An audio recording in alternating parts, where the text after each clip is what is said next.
Thank you guys for coming. I certainly want the focus of today's media session to be on Coach Montgomery and our football team. However, I did want to make some remarks and offer some clarifications regarding our process and strategic direction moving forward, since there has been no public comment since our press release on Sunday. First, I want to thank Coach Pry, his wife Amy, and his family for their time at Virginia Tech.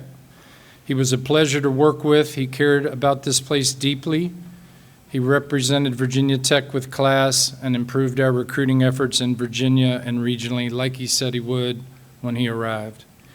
He invested in the team culture, cared for his student athletes, connected well with former players, engaged the community and fan base, and was a wonderful teammate to the entire department. We will miss him and wish him well. College sports, especially Power 4 football, is a results-oriented business, and we obviously didn't win enough football games. He handled the end of this chapter with class, and I want to express my appreciation and respect again to he and his family. Secondly, I want to thank Coach Montgomery for agreeing to serve as our interim head coach. As you know, he has been a head coach and an offensive coordinator at multiple Power 4 schools, and he knows how to lead.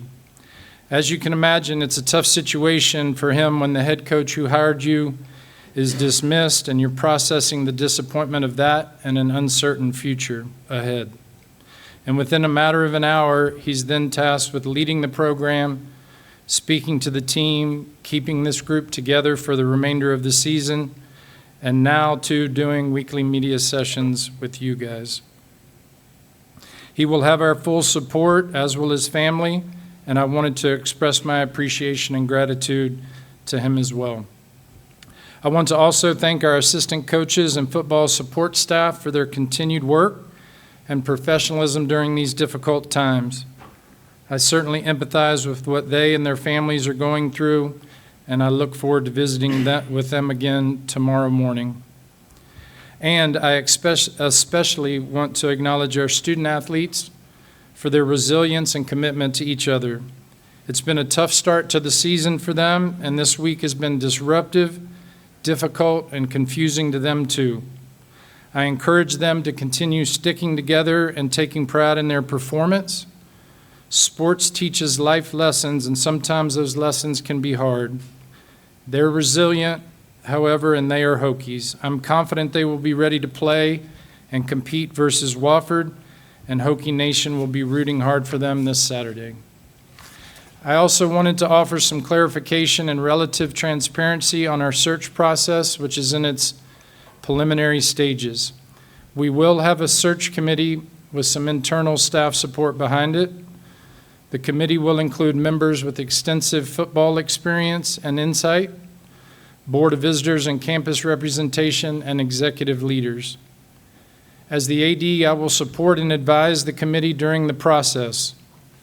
The committee's collective expertise and strength will enable us to make the best decision for the next head coach of the Hokies.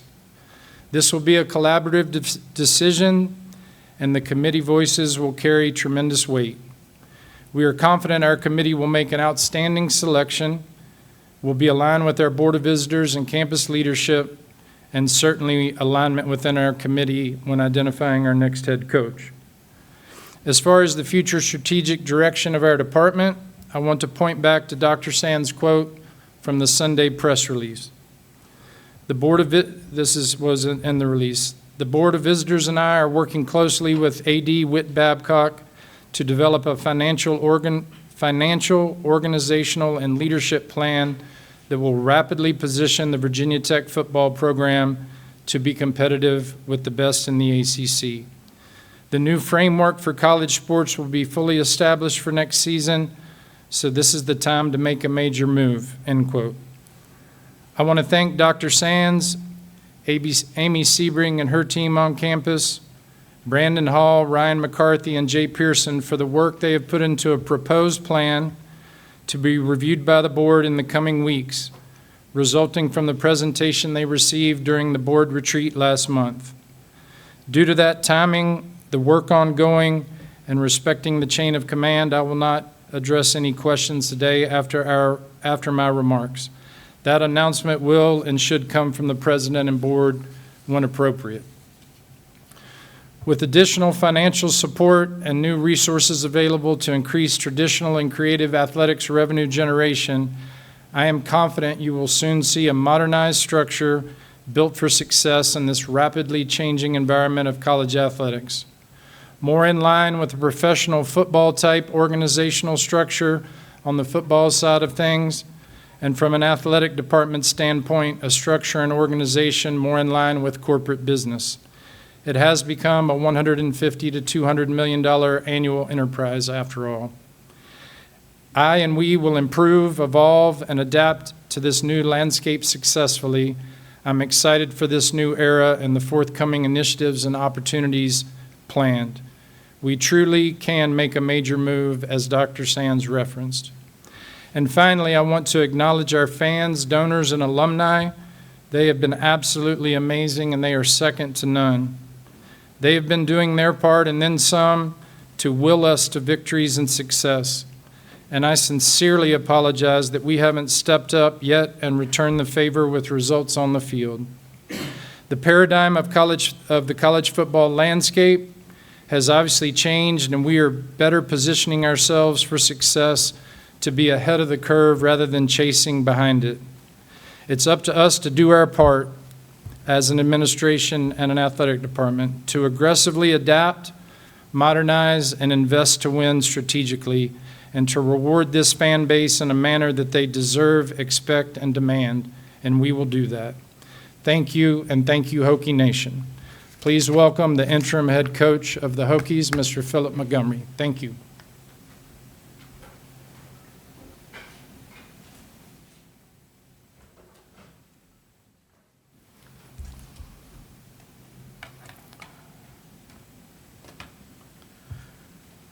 So it's been an emotional couple of days. What a whirlwind that has been. I think we got to keep in mind you're dealing with 18 to 22-year-old young men and all the emotion that goes into that. I appreciate Coach Pry. I got a lot of love and respect for him and his family. My thoughts and prayers go out to them. It's a tough business. We understand that part of it. Sometimes it gets lost in the personal side of it and understanding what the families and the coaches and everybody go through. But our focus really has to be on the players right now. We got a group of young men that have poured a ton of work. They've been molded together. Their world has been rocked a little bit right here. And our job as the coaching staff is going to be to continue to pour into them, provide them leadership, provide them guidance, provide them a plan and a direction to continue to go do what we need to do to finish up this season in the right way. I talked to the team the other day. We got 9 games left. You got about 12 weeks of that. We've got an opportunity right now to write the ending of what this story is going to be. We got some things we got to fix. We got some things we got to change. We got to continue to grow and to develop. But that being said, we got a lot of time to get that done. It starts this week. I'm excited about getting back on the field with them. Today will be our first practice day. We had a little bit of a practice on Sunday, but today will be the first major practice. And I'm excited to see them get on the field and us get back to some type of normal day to give them a direction and a plan and a focus of what this is going to be, what it's got to be as we continue to move forward. You know, Whit came to me. We've talked about this, accepting this role. I want to thank my family for being here and supporting me through this. Our coaching staff in the transition of that, they have been unbelievable. Those guys understand how important it is, the task and the job that we have to help guide and help these young men as they're working through this process, but also understanding we've got a great opportunity in front of us, an opportunity to go win a bunch of games. We got 9 games to do that, go prove who we are and what we can do, but it's going to take each and every one of us to make that happen and to get through that. As far as to our fans, I know how passionate you are about Hokie Nation and Hokie football. We're going to live up to that part of it, but I will tell you, these young men need your support. They need your energy. They need your focus. There's enough things going on in the world today of college football, but they need to know that you're behind them. I know that you will show them that. You are a great fan base. You have built the tradition here, and I'm excited to see your reaction to those young men and what they're going to do on the field as we go out each and every week to go and make you proud and to represent this university and this athletic department in the right way. This week, I think we have a Military Appreciation Week. There'll be a special tribute to all the men and women that have served our country, for the sacrifices that they have made, for their families, also for our first responders. It will be an important day for that, and I know Hokie Nation will show up and respect that in a really positive way. Again, I talked to the team. I feel like we have got a good grasp of what's going on. Obviously, there's lots of variables in what's going on in today's world of college athletics, but we've got to come together. We've got to stay together. We've got to mold together, and we got an opportunity to rewrite a story that can have a great ending, and that is going to be our goal and our focus, and that's the way we're going to attack it each and every day, each and every week, and it starts with today's practice, and we build on it from there. With that being said, I'll take questions. All right, we'll open it up for some questions. Please limit your questions to one question and a single follow-up if possible. We'll start right over there. You've obviously been a head coach before, so it's nothing new for you. Is it strange, or is there a greater challenge to it? You've been here essentially 7 months on the job here in a place that's still relatively new to you, taking over an entire program. Yeah, I think it provides some different challenges for sure. That being said, I've been in this role. I understand what it takes. I understand how you're going to get pulled in a lot of different directions, what that does to your time, what that does to the energy that you got to put in certain areas. I think I'm well suited for that part of it. I've got a great staff that's going to be supporting me in that sense. And so those guys they're locked in with me. And so this is not going to be a one-man show. This is going to be a team effort. But at the end of the day, it's really more, again, I'm going to continue to keep preaching this. This is more about our players and our program and our locker room and us coming together and really doing some great things to have an opportunity to really make people proud of what we are and what we do. You also had the play calling duties and offensive coordinator. How does that change at all? How do you plan to work that operation? Yeah, right now, with everything that has gone on, that's the way I've always done it. I've been a head coach and I've called it. Obviously, it's split sometimes. This is different than what it's been in the past from a little bit of that, to be honest. But, again, the staff has done a tremendous job over the last 48 hours, and I've been pulled in a lot of different directions, and us being able to sit down, make sure that we're getting our game plan ready, making sure that we have what we need to go out and have a great practice today, build it on today, and making sure, again, that the focus stays on preparing our players for this week. Monty, what was your message to the team once you addressed them before Sunday's practice? Yeah, I won't get into all of it, but, there was a lot of raw emotion, as there should be with this. They needed to feel that. We needed to talk about it. We needed to get it out in the open. We got out on the practice field. Then I had another opportunity to talk to them on the field after practice. But our message has been this. We got 9 games left. We got a chance to go write an unbelievable story. But it's going to take all of us to do that, players, coaches, administration. It's going to take all of us to go make that happen. And we need you to lock in and jump in and stay committed to what we're doing and how we're going to do it. But also understand some things are going to have to change, and we're going to move forward as we work in that direction. How much are you relying on the leadership, the player leadership on this team through this process? I think Coach Pry has done an unbelievable job of laying a great foundation, and our leadership within that has been really good. I've met with the leadership council, met with the captains. I think we are all on board and on the same wavelength. We understand what this is and what we've got to go do. Our leaders have been fantastic. They will continue to be fantastic, but right now more than ever, we need them to be strong. And our coaches have to continue to keep pushing that. Let's go David Cunningham, and then we'll go Ryan on the second row. You spoke about the leadership, and you also said that you feel like the team has a very good grasp of what's going on right now. Feel like it's very connected. What do you expect to see from practice today when you get out there on the field and they get a chance to kind of go play for the first time with so much going on outside of that? Well, I honestly think so many of us, I think, fall into this category, whether we're talking about players, coaches, or just anybody in general. The more that you can get back to what your normal routine is, your normal day is, getting back into our meetings, getting back into a game plan, getting back onto the practice field, going out there and doing what they love to do, which is play this game. I think that provides some comfort and a level of being able to relieve some of the stress and get your focus and your attention on something else. I think that will be a huge part of today's practice. I think also the way we're going to structure it and the way we're going to do it, we got to move, we got to have tempo, we got to have some urgency about it, and I think those guys will generate that as we get out on the field. Let's go second row, Ryan. Coach, a lot of football left, all of conference play. How do you as interim balance trying to keep this roster together and motivated while also planning for these conference games? Yeah, that's one of the biggest things that we've talked about is staying together and keeping our roster together. There's a lot of variables right now in college football. Our leadership has been really good. They got to continue to do that. We've got to continue to stay arm in arm as we are in the locker room, as we continue to move forward in this season.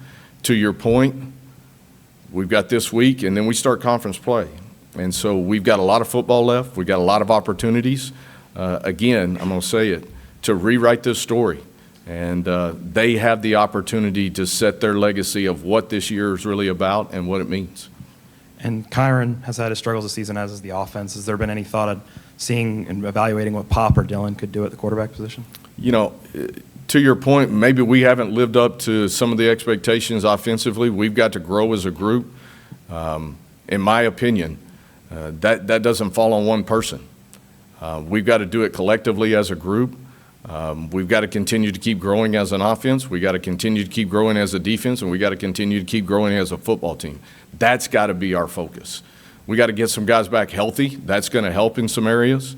But that being said, this is not about one person. This is not about me. This is not about Kyron. This is not about this person. This is about us collectively as a group and how we're going to continue to move forward. Let's go back of the room for Eric, and then we'll take a couple on Zoom. Coach, along those same lines, collective effort, but you've been around here for a few months, so do you see areas in which you can perhaps motivate the guys differently or lead them differently over the next few months, or is the scope and the grand scheme of everything enough motivation, you feel like? Well, I think there's a lot of motivating factors out there, right? Are there going to be some differences and some changes in maybe the way we practice, maybe the way we approach some things? I've got to put some version of myself, my own twist into what we do. Not saying one way's better than the other, but it's got to feel comfortable in the way we present it, okay? So is there going to be some changes? Yes, there has to be. In the style that we play, in the way that we practice and getting ourselves ready. But that being said, again, Coach Pry has done a tremendous job. He's laid a great foundation. We still have to put our own twist to it, and I think the guys will start feeling that as we continue to keep growing together in the direction that we got to go now. Let's go to Zoom for a couple. On Zoom, please use the raise hand feature to ask questions for Coach Montgomery, and we'll open it to questions. We'll start with Steve, please. Coach, how do you believe you've evolved as a head coach since the last, where you believe that you're going to try to evolve as a head coach since the last time you were in this position a few years ago? Yeah, I think more than anything else, I think every experience you have, you get an opportunity to grow, and you take all the different factors that went into that, whether being an assistant, being a head coach, going back to the assistant part of it, you get an opportunity to get more different influences from other people, and you get an opportunity to see, hey, I really like this, I didn't like that. These are things that I did before I thought were pretty good. Maybe we can shift them and go in a different direction, and maybe that makes it better. So I think you're continually growing as a person and as a head coach. I think I have the opportunity to do that. I've got great experience in that sense. And I've got a great coaching staff around me, guys that are committed, guys that we can lean on. In addition to that, just talking about our players. I mean, guys that are going to be locked in and focused with that. So I think it'll be a collective move and a collective group as we continue to work our way through it. And follow up on that just a bit. It's only been 3 years since you've done this, but how different is this job now with NIL and transfer portal evolution and everything else? Yeah, obviously it's different. College football is ever changing. College athletics is ever changing. Every year you get new rules, different thoughts. As that progresses, I've been in a lot of different stages of that. I don't foresee that as a problem right now. We continue to grow and evolve just like college football continues to grow and evolve. Thank you. Mm-hmm. We'll go to Joseph next, please. Hey, Monty. You mentioned about changes and twists that you're going to throw to the team. Can you elaborate on, what you mean by those changes and what twists and things that you plan to apply to this team that are maybe different than what Pry did? I think it's just the approach of how we practice, what we do, the tempo in which we want to do that, maybe changing up some different days and how we approach stuff. Those are the things internally that we're looking at. I've kind of got a feel for what I like to do from a practice schedule standpoint. We're going to start implementing that. I hadn't even got to talk to the players about that part of it yet. So as we kind of get into it, they'll see some of those changes. They'll feel some of those changes. And I think they will embrace that just like they've embraced a lot of different challenges. Any final questions on Zoom for Coach Montgomery? Okay, Travis. All right, thanks, Coach. Appreciate it. All right, thank y'all.